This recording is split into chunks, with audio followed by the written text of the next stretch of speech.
Sors de ce siège, tout de suite. Tu mets les autres passagers mal à l'aise. Les mots résonnèrent haut et fort, résonnant sur les murs polis de la cabine du vol 227 de Mesa Airlines. La voix appartenait à Catherine Ward, l'hôtesse de l'air en chef au uniforme impeccable, posture parfaite et un ton qui ne laissait aucune place à la discussion. Ses yeux se fixèrent sur un seul passager, un garçon noir de 11 ans assis tranquillement sur le siège 2A. Il ne faisait rien de mal. Pas bruyant. Pas brouillon. Pas confus. Il s'est simplement assis droit, les mains jointes calmement sur ses genoux, regardant par la fenêtre tandis que les autres passagers montaient à bord. Mais pour Catherine, c'était une raison suffisante. Avant de plonger dans cette histoire poignante, d'où la regardez-vous? Laissez un commentaire ci-dessous et, tant que vous y êtes, n'oubliez pas de vous abonner et de liker. Des histoires comme celle-ci méritent d'être entendues. Retour à l'histoire. Le nom du garçon était Malik Johnson, il avait 11 ans. Chemise boutonnée, pull bleu marine, pantalon gris foncé, chaussures noires cirées, sans un pli. Son sac à dos en cuir monogrammé était soigneusement rangé sous son siège. Malik avait déjà volé des dizaines de fois auparavant, mais c'était la première fois qu'il volait seul. Il tenait dans sa main un billet de première classe, acheté par son père, David Johnson, PDG et fondateur de Johnson Aerotech, un partenaire de conseil majeur de Mesa Airlines. Mais Malik n'a jamais mentionné cela. Il n'en avait pas besoin. Il a simplement dit calmement, « Cette place est à moi. Je ne demande rien. J'énonce un fait. » Catherine cligna des yeux, surprise un instant par le calme du garçon. « Ma chérie, dit-elle d'une voix faussement inquiète, c'est de la première classe. Tu dois être perdue. » Son sourire n'atteignit jamais ses yeux.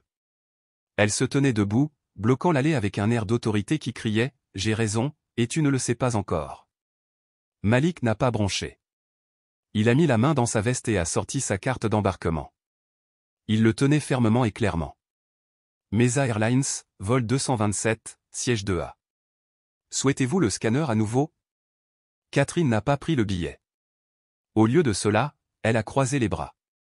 La politique exige que tous les mineurs soient assis au premier rang s'ils ne sont pas accompagnés, a-t-elle déclaré en jetant un coup d'œil au siège comme si Malik s'y était introduit clandestinement. On va vous trouver une place en classe économique. Suivez-moi. La voix de Malik resta égale. Ce n'est pas ce que le personnel d'enregistrement nous a dit. Mon père a appelé à l'avance et a tout confirmé avec le bureau VIP de Mesa. J'ai le droit de m'asseoir ici. L'expression de Catherine se durcit. Monsieur, je ne vais pas me disputer avec un enfant. Veuillez rassembler vos affaires. Les passagers à proximité ont commencé à regarder. Une femme latino-américaine d'âge moyen du 2CO, Madame Linda Perez, s'est légèrement penchée et a murmuré, « Pourquoi le faites-vous sortir? Il ne fait rien de mal. » Catherine l'ignora. Malik est resté assis. Puis vint l'appel. Catherine tapota son oreillette. « Nous avons besoin d'un agent d'embarquement pour la première classe. J'ai un enfant assis au mauvais endroit. Peut-être même dans la mauvaise section. » Quelques minutes plus tard, un jeune membre du personnel au sol remontait la passerelle. Sur son badge on pouvait lire Tama Jones. Elle ne paraissait pas avoir plus de 25 ans. Elle s'arrêta lorsqu'elle vit Malik et le reconnut instantanément. Ses yeux s'écarquillèrent légèrement, mais son visage resta calme. « Laissez-moi scanner la carte d'embarquement, madame, dit-elle. Malik le lui tendit en silence. Elle l'a scanné. Confirmé. Siège 2A. Priorité Mesa Airlines. Tamika hocha la tête. Il est au bon siège. Les lèvres de Catherine se pincèrent. Cependant, les mineurs non accompagnés ne sont généralement pas les premiers à passer. Tama la coupa doucement. Son dossier comporte une note d'autorisation spéciale des opérations exécutives. Cela a déjà été approuvé. Madame Pérez parla à nouveau, plus fort cette fois. Alors pourquoi a-t-il été déplacé? Silence. Puis un homme de grande taille en costume d'affaires entra par la porte d'embarquement principale. Jason Miller, le premier officier. Que se passe-t-il ici? Demanda-t-il en regardant Malik puis Catherine.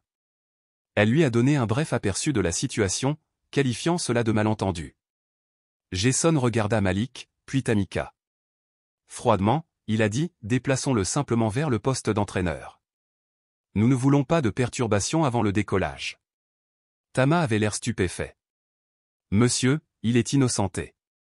Jason leva la main. Nous nous en occuperons plus tard. Pour l'instant, il suffit de le relever. Malik n'a pas pleuré. Il n'a pas crié. Il se leva lentement, prit son sac à dos et regarda le siège une dernière fois. Puis, se tournant vers Catherine, il dit doucement. J'espère que tu réalises ce que tu viens de faire. Sur ce, il quitta la première classe, escorté non pas par la gentillesse, mais par une politique déformée par les préjugés. Ils l'ont placé à l'arrière de l'avion, à côté de la sortie de secours, un endroit normalement réservé aux adultes. Il n'a pas discuté. Il s'est simplement assis, le dos droit à nouveau, les yeux fixés sur le panneau de ceinture de sécurité au-dessus. De l'autre côté de l'allée, un homme le fixait du regard. Un jeune couple chuchota. Malik n'a pas regardé. Il a sorti son téléphone, l'a ouvert, a appuyé sur un contact. Ça a sonné une fois. 2 fois. Puis il parla, à voix basse. Papa, ça recommence. Le bourdonnement de l'avion était faible tandis que Malik était assis seul, blotti dans le siège d'angle près de la sortie de secours, loin du luxe du siège 2A, loin du confort que son père avait soigneusement arrangé. L'air semblait plus lourd maintenant, comme si la dignité avait été vidée de la cabine goutte à goutte. Mais Malik ne s'est pas laissé abattre. Il n'a pas fait la moue.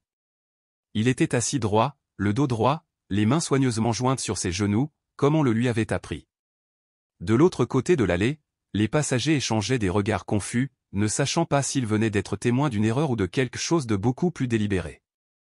Tama Jones, le jeune membre du personnel noir au sol qui avait scanné la carte d'embarquement de Malik quelques minutes plus tôt, s'attardait près de la cuisine avant. Elle jeta un coup d'œil vers l'endroit où Malik était assis. Ses sourcils se froncèrent tandis qu'elle tapotait sa tablette. Tout dans le système a été vérifié. Malik Johnson première classe, autorisé. Dérogation exécutive au dossier. Il n'y avait aucune raison pour qu'il soit déplacé. Aucun qui n'ait de sens sur le papier. Elle le sentit, une douleur lente et maladive dans son ventre. Le genre de réaction que l'on ressent seulement quand quelque chose ne va pas. C'est injuste. Elle est retournée sur la passerelle et a sorti son téléphone. Sa voix était basse mais ferme. Oui, salut. Ici Tamika, porte 32. Je pense que vous devez alerter les services VIP. Le fils de David Johnson vient d'être retiré de la première place. Puis elle a raccroché. Pas de panique. Pas de drame. Juste la vérité, transmise doucement, de la même manière dont Malik s'était comporté à l'intérieur de l'avion. Catherine se tenait dans l'allée, souriant étroitement comme si rien ne s'était passé. Elle se pencha pour ajuster une ceinture de sécurité au 3e rang, ignorant soigneusement le murmure de malaise qui montait derrière elle. Il ira bien, dit-elle à personne en particulier. Les enfants sont résilients. Mais tout le monde ne partageait pas son point de vue. Au siège 2C, Madame Linda Perez était assise, les bras croisés, les yeux plissés d'incrédulité. Ce garçon avait un ticket, murmura-t-elle à l'homme à côté d'elle. Un billet de première classe. Je l'ai vu. Je me fiche de ce qu'ils disent, a-t-elle poursuivi. Ce n'était pas une politique. C'était autre chose. Pendant ce temps, à l'arrière de l'avion, Malik était assis, immobile. Mais ses pensées tournaient doucement, avec précision, régularité et une familiarité bien trop grande. Ce n'était pas la première fois. 1 an plus tôt, sur une autre compagnie aérienne, alors qu'il voyageait avec sa mère, une chose similaire s'était produite. Un regard suspect. Un commentaire chuchoté. Une réaffectation, pour des raisons de sécurité. À l'époque, il avait pleuré quand ils avaient atterri. Mais pas cette fois. Il avait maintenant 11 ans et il comprenait exactement ce qui s'était passé. Mon père m'a dit, ne jamais élever la voix, murmura-t-il doucement pour lui-même, fixant le bouton d'appel au-dessus de son siège. Soulevez la vérité. À l'avant de l'avion, le premier officier Jason Miller se tenait près du cockpit, les bras croisés. Son langage corporel criait son désintérêt. Lorsque Tama revint brièvement lui parler, d'un ton professionnel, il ne leva même pas les yeux du manifeste. Nous avons l'autorisation de fermer la cabine, a-t-il déclaré.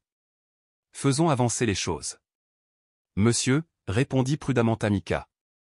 David Johnson est sur la liste VIP de Mesa Airlines.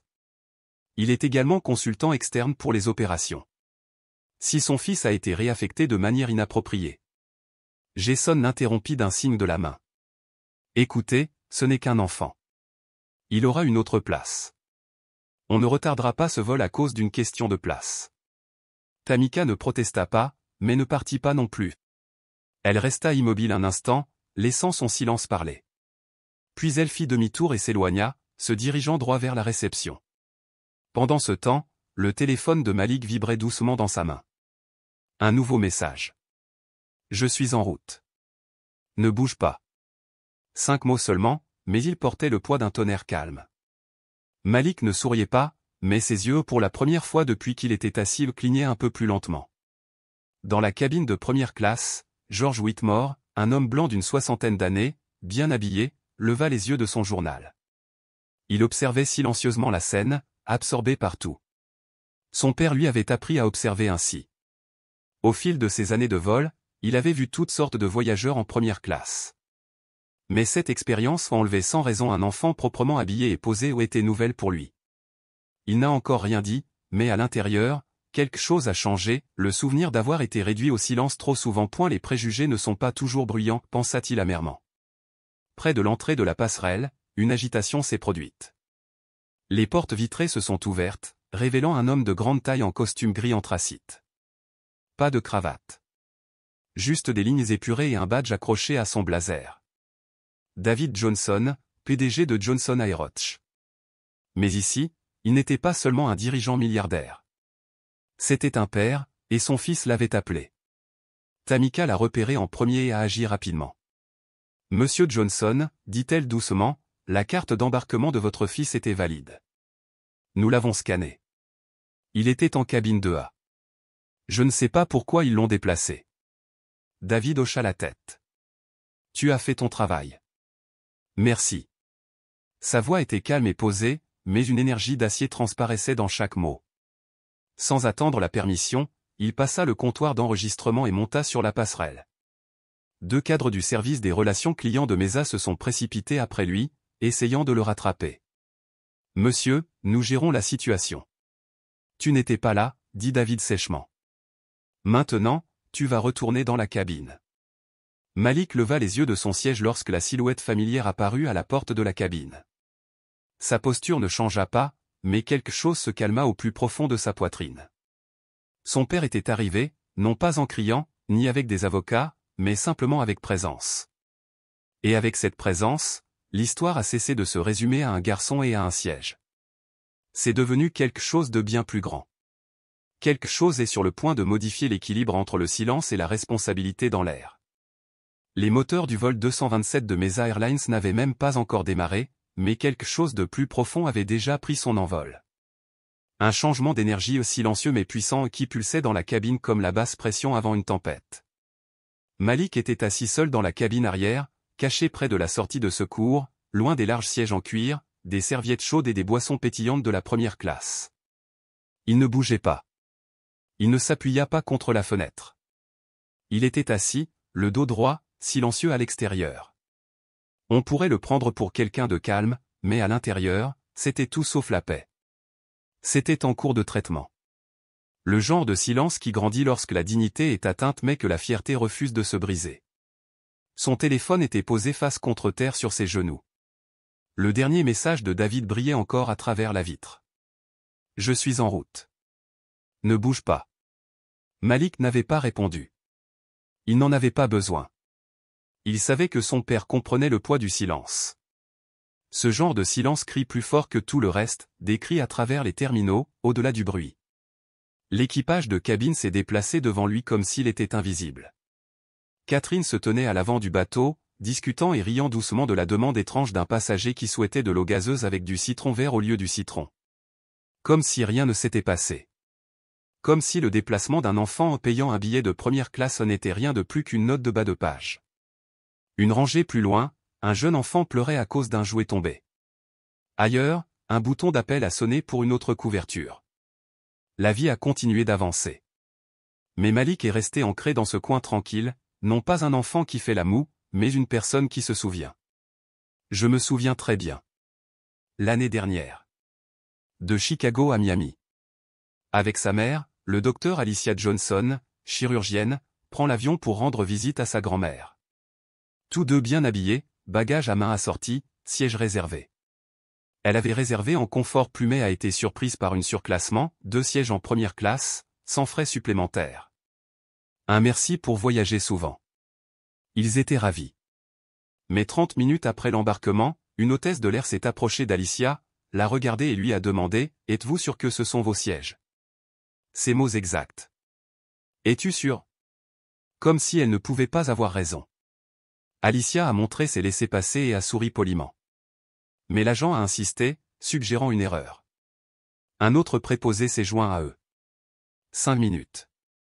2 scans. Une excuse. Ils ont été autorisés à rester. Mais quelque chose en Alicia s'est estompé ce jour-là. Après l'atterrissage, à l'arrière du taxi, elle dit doucement à Malik, « La prochaine fois, réserve sur le compte de ton père. » Et Malik se souvint avoir pensé, pourquoi cela devrait-il avoir de l'importance? Il n'a jamais eu de réponse. Maintenant, assis seul dans la cabine arrière, la piqûre est revenue. Pas la blessure exacte, mais la cicatrice qui est à nouveau touchée. Malik baissa les yeux sur ses chaussures cirées et bien lacées. Il n'avait pas bougé. Je n'avais pas pleuré. Je n'avais même pas respiré lourdement. Mais il était parfaitement conscient des regards qu'il recevait. L'homme de l'autre côté de l'allée, curieux mais pas dérangé. L'adolescent derrière lui, souriant. Surtout, la voix de Catherine, tranchante comme une lame desquelles l'a vue en 2A. Elle n'avait pas demandé de pièce d'identité. Elle n'avait rien scanné elle-même. Elle a simplement décidé, et elle a décidé à voix haute. Et personne ne l'a arrêtée. Jusqu'à maintenant. Parce que sur la passerelle, des pas arrivaient. 15 minutes s'étaient écoulées depuis cet appel. 15 minutes de silence. 15 minutes à se ressaisir. Non pas parce qu'on le lui a dit, mais parce qu'il l'a choisi. Puis, une présence déplaça la porte. Les passagers se sont subtilement retournés. Certains se penchaient dans l'allée. Linda Perez, toujours assise en 2C, serrait plus fort son écharpe. George Whitmore leva les yeux de sa tablette. Au début, juste une grande silhouette. Un homme dans un costume sombre parfaitement taillé. Pas de flash, pas de cravate. Juste une chemise blanche impeccable, un col ouvert et un badge exécutif de Mesa Airlines accroché à son revers. David Johnson, PDG de Johnson Aeroch. L'homme même que Mesa Airlines avait embauché pour le conseiller sur ses nouveaux protocoles d'inclusion des passagers. L'ironie, semblait-il, venait de franchir leur propre porte d'entrée. David n'a pas marché ni pris d'assaut. Il marchait avec détermination. Avec calme. Le genre de présence qui fait que les gens s'assoient plus droit sans savoir pourquoi. Catherine l'aperçut alors qu'il entrait dans la cabine de première classe. Sa voix resta coincée dans sa gorge. « Monsieur, vous ne pouvez pas. » Il leva calmement une main. Il a fouillé dans sa veste et en a sorti une carte d'identité plastifiée. David Johnson. Partenaire de Mesa Airlines. Accès aux opérations exécutives. Je dois voir l'équipage maintenant. Pas de cri. Aucune tension. Mais le silence dans ses yeux disait tout. La mâchoire de Catherine se serra. Nous ne savions pas qui il était. David la coupa d'un lent clignement des yeux. Tu ne savais pas qui était son père. Mais tu savais à quoi il ressemblait. Et c'était suffisant. Le capitaine Reynolds, le pilote, est sorti du cockpit. Composé, début des années 50, expérimenté, rarement ébranlé. Monsieur Johnson, dit-il prudemment. Je n'étais pas au courant. Je ne suis pas là pour des excuses, dit David d'un ton neutre. Je suis là pour mon fils et pour la vérité. À ce moment-là, Malik se leva de son siège. Il ne s'est pas précipité. Je n'ai pas fait de scène. Il prit son sac à dos et marcha dans l'allée dans un silence parfait. Il s'est arrêté devant son père. Les deux se tenaient face à face. Pas besoin de mots. Puis Malik demanda, clair comme toujours, on résout ça? David ne répondit pas tout de suite. Il se tourna vers l'équipage, puis vers les cadres qu'il avait suivis à bord, puis de nouveau vers Catherine et Jason, dont le silence semblait désormais moins professionnel et plus exposé. Finalement, David baissa les yeux vers son fils et dit calmement mais fermement, on ne fait pas que réparer. On redéfinit les normes. À ces mots, la cabine n'était plus une simple cabine. Elle devint un tribunal, et la justice allait être rendue discrètement, minutieusement, au vu et au su de tous ceux qui pensaient pouvoir confondre couleur de peau et statut social. On sentait la tension retomber dès que David Johnson pénétrait dans la cabine, non pas avec le bruit, ni avec le drame, mais avec cette présence pesante et indéniable que seules certaines personnes arborent. Ce n'était pas seulement son costume ou son badge de cadre soigneusement accroché à son revers. C'était sa façon de se déplacer posé comme un homme qui n'avait pas besoin d'élever la voix pour se faire entendre. Les quelques passagers qui le reconnurent se redressèrent. D'autres sentirent simplement quelque chose de différent, comme si l'air lui-même avait changé. Catherine Ward, qui venait de congédier un garçon de 11 ans du siège 2A, se tenait maintenant près de la cuisine, son sourire vacillant comme si elle hésitait entre se préparer à la défense ou détourner l'attention par le charme. « Monsieur, nous ne savions pas que Malik était. » Commença-t-elle d'une voix plus douce, presque agréable. Mais David ne lui lança même pas un regard. Il se tourna vers son fils, qui venait de remonter l'allée depuis son siège provisoire près de la sortie de secours. Ils restèrent silencieux, père et fils, à quelques mètres l'un de l'autre. Malik ne pleura pas, ne se plaignit pas. Il leva vers son père un regard à la fois fier et interrogateur. « Ai-je bien géré la situation ?» David hocha légèrement la tête, puis posa une main sur l'épaule de Malik. « Tu as fait ce que je t'ai appris, » dit-il calmement. « Maintenant, finissons en bien. » Puis il se retourna. « Capitaine Reynolds, » dit-il, son regard se tournant vers le pilote, qui venait de sortir du cockpit avec l'hésitation d'un homme mal informé, mais pleinement conscient que quelque chose s'était passé. « Je demande une suspension temporaire au départ. Ce vol ne sera pas repoussé tant que nous n'aurons pas réglé un incident très grave impliquant une réattribution de siège en première classe et une possible discrimination. » Le capitaine Reynolds, un vétéran aux cheveux poivre et sel et à l'allure de quelqu'un habitué à contrôler le chaos, leva légèrement les mains. « Monsieur Johnson, je n'ai été informé d'aucun problème jusqu'à maintenant. Si vous me permettez un instant. » David haussa un sourcil. « Votre équipage a retiré un enfant d'un siège confirmé en première classe. Pas n'importe lequel, le mien. Et pas n'importe quel siège, un siège payé, confirmé et préautorisé, réservé par votre propre service VIP.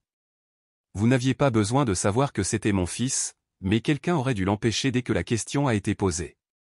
Au lieu de cela, l'affaire a été publiquement et sans motif. » Jason Miller, le premier officier qui s'était appuyé contre l'encadrement de la porte du cockpit, s'avança. « Monsieur, si vous me le permettez. »« Tu ne peux pas, » interrompit David, toujours calme mais ferme. « C'est toi qui as prévenu l'agent d'embarquement. Et je cite, déplacer le gamin. J'ai la vidéo. » Jason ouvrit légèrement la bouche comme pour s'excuser, mais ne parvint pas à prononcer un mot.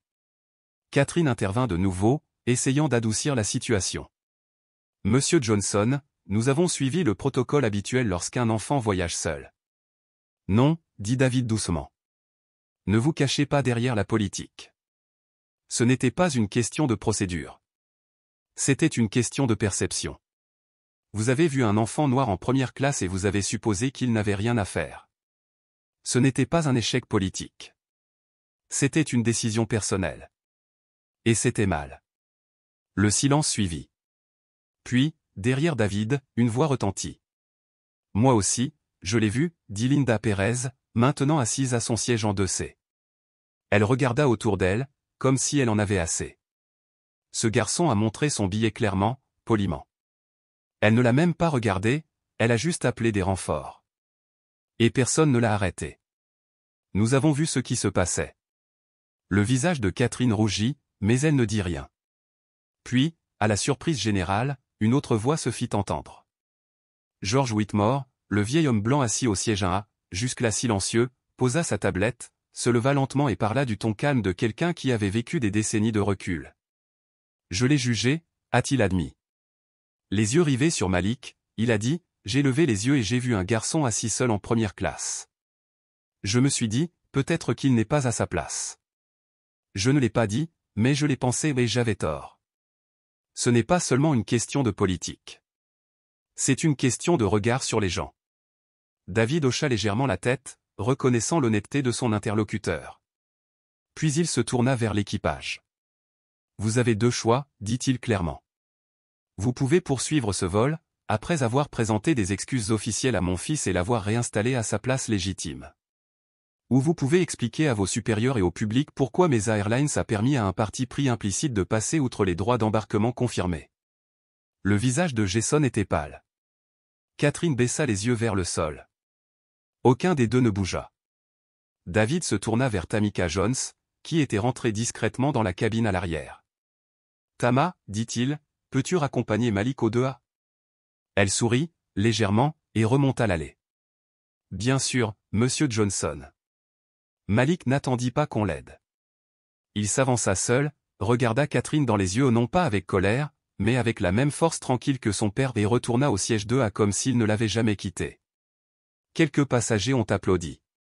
Pas beaucoup, mais suffisamment pour marquer le point. Alors que Malik s'asseyait, David se tourna une dernière fois vers l'équipe. « Les préjugés ne crient pas toujours, dit-il. Parfois, ils se murmurent derrière un sourire. Parfois, ils se cachent dans une politique. Mais mon fils l'a entendu, et moi aussi. » Puis il prit une grande inspiration, regarda le capitaine Reynolds et dit d'un ton définitif, « Cet avion ne vole pas tant que les mauvaises personnes n'en descendent pas. » Pendant quelques instants, la cabine du vol 227 de Mesa Airlines ressemblait à une salle d'audience suspendue dans les airs, même si l'avion n'avait pas bougé d'un pouce de la porte d'embarquement.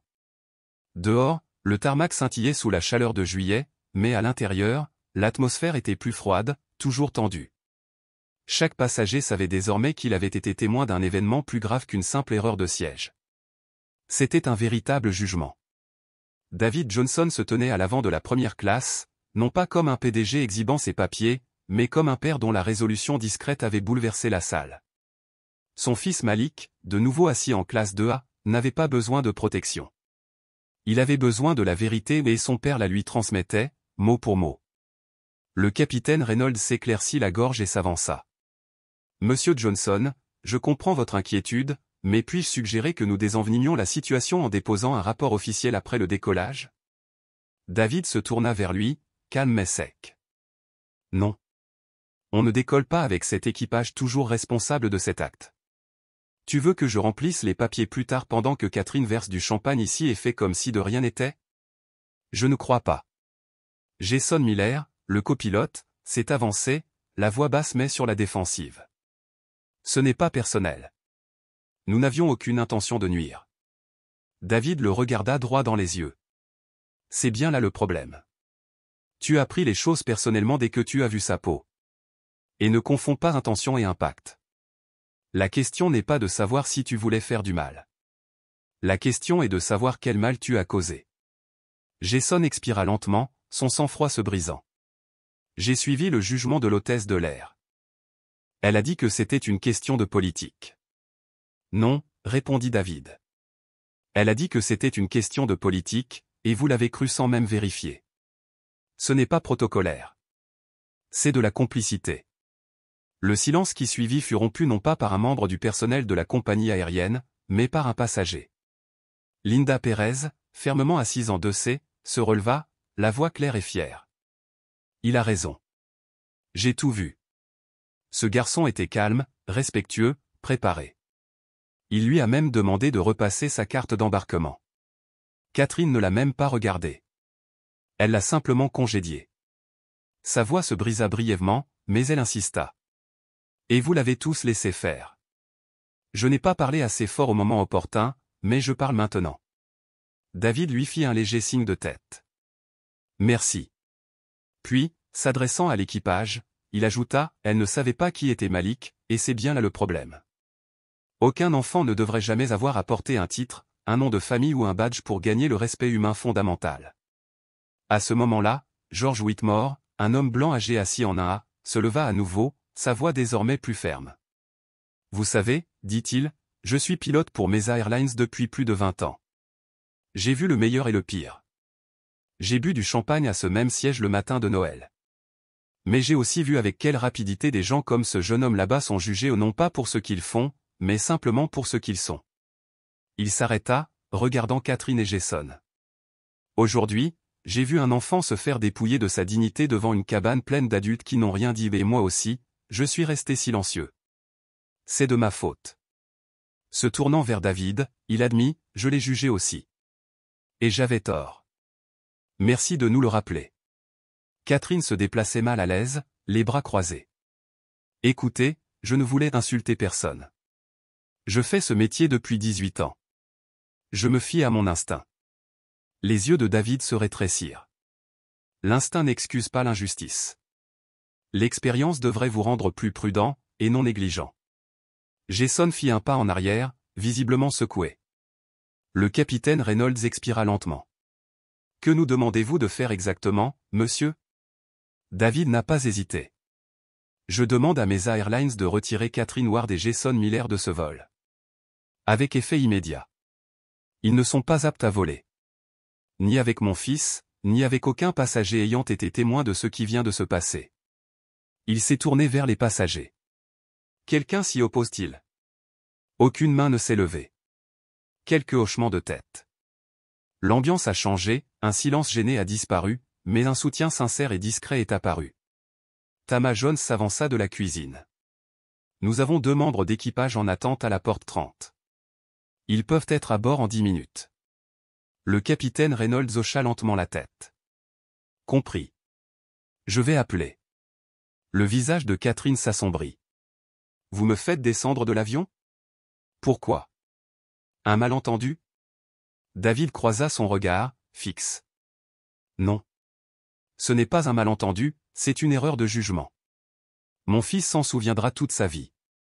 Il méritait mieux. Et maintenant, tous les passagers qui lui succéderont le mériteront aussi. Tandis que Catherine et Jason rassemblaient leurs affaires et étaient escortés par un superviseur, il n'y eut ni applaudissement ni humiliation publique, juste un silence pesant. De celui qui s'installe lorsque la vérité frappe si fort qu'elle n'a pas besoin d'écho.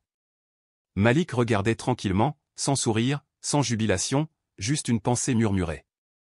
Je ne suis pas en colère, mais je me souviens de tout. David s'agenouilla à côté de son fils. Voulez-vous que je reste à bord? Malik leva les yeux calmement. Ça ira, papa. Fais ce que tu as à faire. David sourit. Tu as déjà fait ce pourquoi je t'ai élevé. Se tournant vers les dirigeants de Mesa Airlines qui étaient entrés dans la cabine, David parla clairement. Il ne s'agit pas seulement de mon fils. Il s'agit de chaque passager que vous avez déjà mal jugé. Il s'agit de confiance. De silence. De savoir si Mesa Airlines veut exploiter des avions ou établir une norme pour le ciel. Ils hochèrent la tête en silence. Certains prirent des notes. D'autres chuchotèrent dans leurs écouteurs. Linda Perez tendit à Malik un petit mot plié, écrit en cursive élégante. Merci d'avoir tenu bon, même lorsque les adultes étaient assis. Derrière elle, George Whitmore ajouta doucement. La dignité est contagieuse, mon fils. Ne laisse pas le monde te l'enlever. L'avion est resté cloué au sol quelques minutes de plus, mais quelque chose de bien plus gros avait déjà pris son envol. En quelques minutes, 2 nouveaux membres d'équipage sont arrivés à la porte 32, professionnels, concentrés, conscients qu'ils s'engageaient dans quelque chose de plus profond qu'un simple changement d'équipe. Alors que Catherine Ward et Jason Miller étaient officiellement retirés du manifeste, les portes de la cabine sont restées ouvertes, non pas à cause du retard, mais parce que Mesa Airlines, sciemment ou non, réécrivait la façon dont elle traitait ses passagers. Au centre de ce changement se trouvait un garçon de 11 ans, les mains jointes, le dos droit, les yeux calmes comme toujours. Malik n'a pas esquissé un sourire narquois ni jubilé. Lorsque la nouvelle hôtesse de l'air, Denise Meyers, s'est agenouillée à côté de lui et lui a dit « Monsieur Malik, nous sommes honorés de vous revoir là où vous devez être. » Il croisa son regard et répondit simplement « Merci, madame. Je vais bien. » Autour de lui, les passagers étaient silencieux, non pas indifférents, mais respectueux. Ils avaient assisté à quelque chose d'inoubliable, pas une crise de colère, pas un spectacle viral, mais une véritable dignité, exercée, persévérante, profondément authentique. David s'attarda encore quelques minutes, puis s'adressa à nouveau au dirigeant de Mesa, calme mais ferme. Ce n'est pas la fin de la conversation. Quand la dignité de mon fils est bafouée ainsi, qu'est-ce que cela révèle de votre équipage? De votre système? Le directeur des opérations hocha la tête, rouge mais sérieux. Nous comprenons. Nous allons procéder à un examen complet et nous vous remercions de votre gestion responsable. David leva légèrement la main. Ne me remercie pas, remercie Malik de ne pas avoir perdu sa voix quand la tienne l'a trahi. Avant de quitter l'avion, David s'adressa doucement aux passagers. Nous ne pouvons pas avancer si nous restons coincés là où nous pensons que les gens appartiennent. Puis il sortit, la porte sifflant doucement derrière lui. Il ne s'agit pas du départ d'un PDG, mais du départ discret d'un homme qui savait que son travail ne faisait que commencer. De retour dans le 2A, Malik était assis avec une tasse d'eau et un biscuit apporté par la nouvelle hôtesse de l'air, pas un pot de vin ou une performance, juste de la gentillesse. Linda Pérez s'est penchée depuis le 2C. Si j'avais eu la moitié de ta grâce à ton âge, ma vie aurait été très différente. Malik sourit doucement. Mon père dit que la grâce ne consiste pas à abandonner les choses. Il s'agit de les porter, n'est-ce pas? Linda rigola. Il t'a bien élevé. De l'autre côté de l'allée, George Whitmore jeta un coup d'œil à Malik puis se leva, accroupi à côté de son siège. Puis-je dire quelque chose? Malik hocha la tête. Bien sûr, monsieur. George s'éclaircit la gorge. Quand tu t'es assis pour la première fois, j'ai porté un jugement non pas à cause de quoi que ce soit que tu aies fait, mais simplement parce que j'avais tort. Je veux que tu saches que je te vois maintenant. Non pas comme un enfant, ni comme le fils de quelqu'un, mais comme un jeune homme qui m'a rappelé ce qu'est la dignité. Malik cligna des yeux une fois. Merci de me l'avoir dit. La plupart des gens ne le savent pas. George sourit. Je ferai mieux la prochaine fois. C'est promis. Alors qu'il regagnait son siège, une douce chaleur se répandit dans la cabine. Pas d'applaudissements, pas de gros titres viraux, juste des êtres humains qui apprenaient et grandissaient, enseignés discrètement par un garçon. Près du cockpit, le capitaine Reynolds terminait la liste de contrôle avec son nouveau premier officier, le ton posé mais le regard plus vif. Fermons la cabine. Prêt pour le départ. Avant de sceller les portes, le directeur des opérations s'est penché vers Linda Pérez. Envisageriez-vous de rejoindre un nouveau groupe consultatif de passagers? Votre voix compte. Les sourcils de Linda se haussèrent. Tu veux que je m'implique? Il sourit. Tu as réagi au moment opportun. C'est plus que la plupart. Linda hocha la tête pensivement. J'y réfléchirai, si Malik prend la parole en premier. L'homme jeta un coup d'œil à Malik, puis sourit. Accord?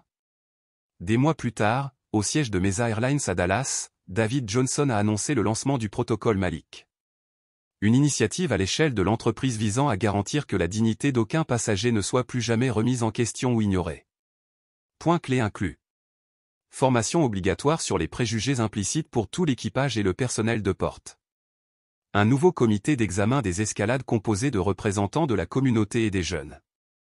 Outils de signalement en temps réel pour la discrimination en vol. Nouvelle procédure d'embarquement protégeant l'identité des mineurs non accompagnés. Malik, maintenant debout avec confiance sur le podium, a dit simplement. Le respect ne devrait jamais nécessiter de titre. Je ne voulais ni l'attention ni la célébrité, je voulais juste être traité comme si j'avais ma place. Ces paroles résonnèrent dans la pièce, silencieuses mais puissantes, un véritable courage enveloppé dans la grâce de la jeunesse. L'histoire s'est répandue. Les compagnies aériennes ont contacté Mesa et adopté le protocole Malik. Les équipages ont changé leur façon de voir et de traiter les passagers. Plus de gentillesse, plus de reconnaissance, plus de respect. Et Catherine Ward? Elle n'a plus jamais pris l'avion pour Mesa. Elle a envoyé une lettre à Malik, disant « Tu m'as appris plus en 5 minutes qu'en 18 ans de vol. Je ne peux pas revenir en arrière, mais je promets de faire mieux. » Malik a placé cette lettre dans un dossier que son père avait confectionné, une chronologie non pas d'un traumatisme, mais d'une transformation. La vie reprit son cours normal. Malik retourna à l'école, joua aux échecs et participa à un stage de codage. Mais il n'était plus un simple enfant tranquille. Il était un symbole, non pas parce qu'il le recherchait, mais parce que le monde en avait besoin. Un jour, Malik et son père embarquèrent sur un autre vol pour Mesa. L'hôtesse l'accueillit chaleureusement, « Bon retour, monsieur Johnson. Le vol 2A vous attend. » Malik sourit. « Merci, mais tu peux simplement m'appeler Malik. » Pas de fanfare. Pas de flash. Juste la paix. David regarda son fils et dit. « Ça va ?» Malik hocha la tête. « Je n'ai pas besoin d'un grand siège. J'en ai juste besoin d'un siège confortable. » Et tandis que l'avion décollait, quelque chose de nouveau décollait, un héritage de dignité, de respect et de changement.